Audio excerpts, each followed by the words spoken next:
The lights inside the theater glowed softly as the audience settled into their seats, murmuring in quiet anticipation.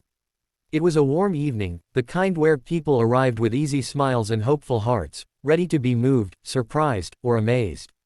America's Got Talent had always been a place for big dreams, but tonight felt different. There was a gentle hum in the air, a quiet sense that something rare was about to happen. Even Simon Cowell sat with an unusual calmness, hands folded, eyes focused on the stage as the next contestant prepared to walk out. Howie Mandel leaned forward with a playful grin, Heidi Klum smoothed her dress and crossed her legs neatly, and Sofia Vergara whispered something lighthearted under her breath, making the people nearby chuckle. Backstage, a man stood alone. His name was Adrian Reyes, 41 years old, from Cebu, Philippines. To most people here, he was a complete stranger. But in his hometown, in tiny community halls and seaside festivals, he was known as the champion solo duet singer. It was a nickname that once made him laugh, then made him proud, and now felt almost too heavy to carry.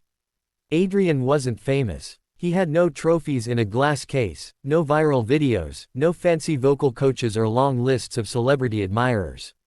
What he had was a gift, and the steady, quiet confidence that this gift had been shaped over years of singing to anyone who would listen. But tonight, as he stood backstage with his hands pressed together, he felt small tremors of doubt. He remembered his mother's voice from years ago, whispering in Cebuano as she listened to him practice, "Anak, your voice is two people in one. Don't be afraid of that. It's who you are." He remembered singing at small weddings, switching between high and low voices because people loved it, even though he was embarrassed by the attention. And he remembered the promise he made before leaving the Philippines: "I will try. No matter what happens, I will try." A crew member approached him with a gentle smile. "You're up next, Adrian." He breathed in slowly, then stepped forward. When he walked onto the stage, the audience grew silent. He didn't have a glamorous outfit or a flashy entrance. He wore a simple black suit, clean but not tailored, and a small silver cross around his neck, his mother's gift. Under the bright lights, he looked humble, almost fragile, but his eyes held a deep sincerity that made the judges pay attention immediately. "Hello there," Howie said with a cheerful tone. "Welcome to AGT.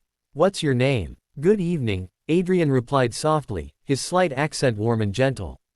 "My name is Adrian Reyes. I'm from the Philippines." The audience clapped politely, and Adrian smiled shyly. Heidi leaned forward. "What made you come all the way to America to audition?"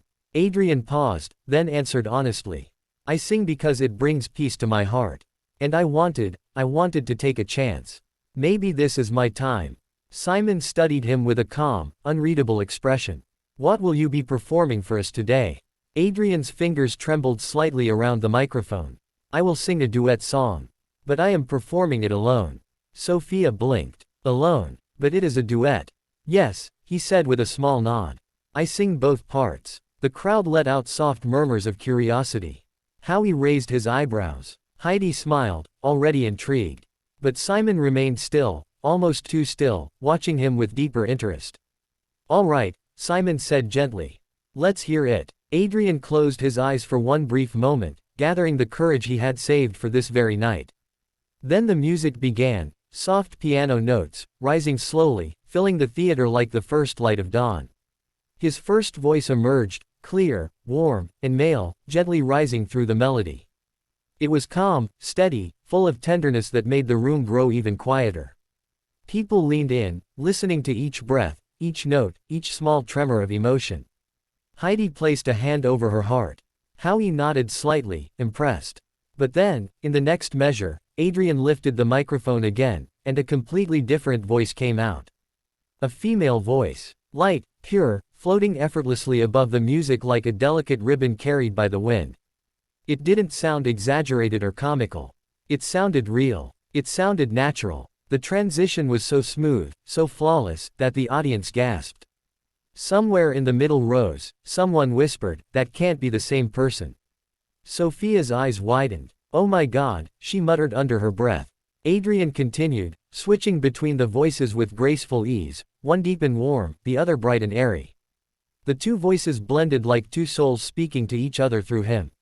There was no strain, no awkward pause. It looked effortless, but everyone could feel how much skill and heart it required. But it wasn't just his technique.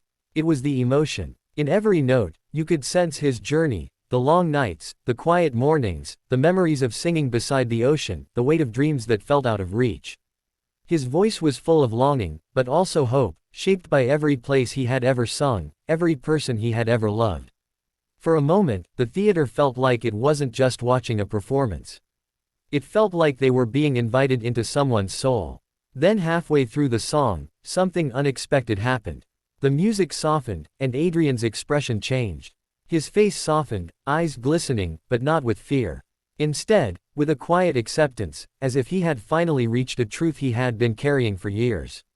His female voice soared higher than before, trembling gently with emotion.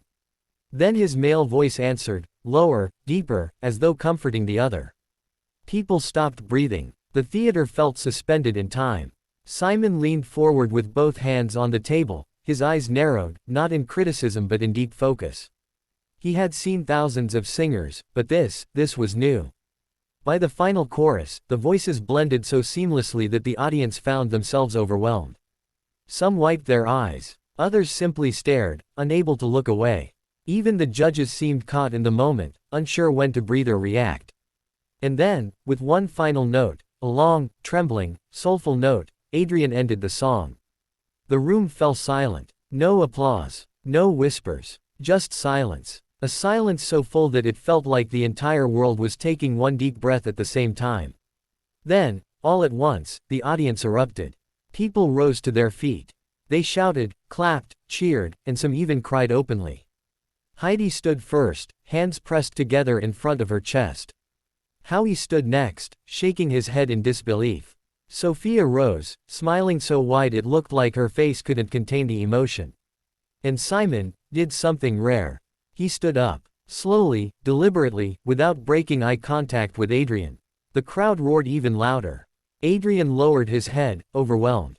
His shoulders shook slightly as he tried to hold himself together. His dream, the one he had carried across oceans, was unfolding right before him.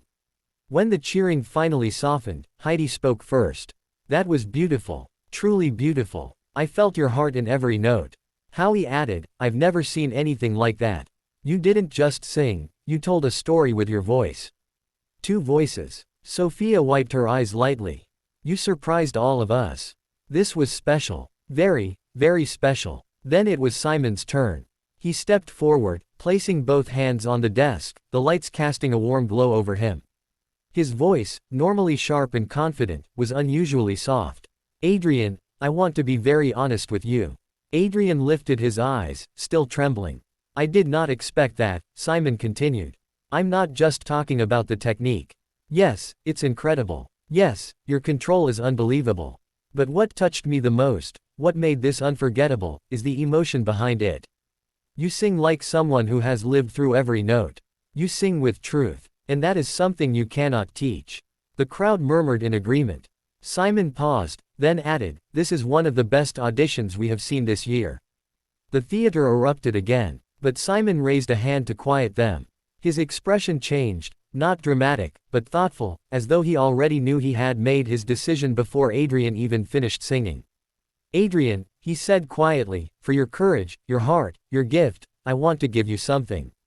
And with a calm, almost gentle motion, Simon Cowell pressed the golden buzzer. The world exploded into gold. Confetti rained down like a shower of shimmering stars. The audience screamed with joy. Adrian lifted his hands to his face in disbelief as glittering gold sparkles clung to his hair, his suit, his eyelashes. The stage lights caught the confetti just right, making it shine like thousands of tiny suns.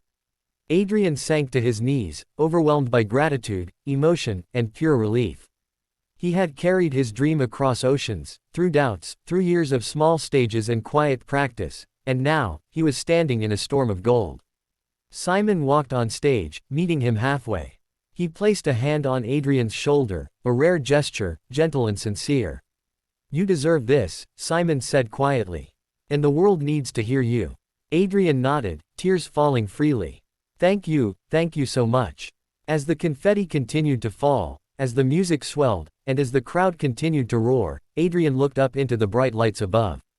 For the first time in his life, he didn't feel small. He didn't feel unsure. He didn't feel like a man singing for a chance. He felt like someone who had finally been seen. And in that moment, with his heart full and his future stretching out like a golden path before him, Adrian Reyes, the Philippines' champion solo duet singer, knew that his journey had just begun. He had taken the chance. He had told his story. And the world had listened. Dash dash dash.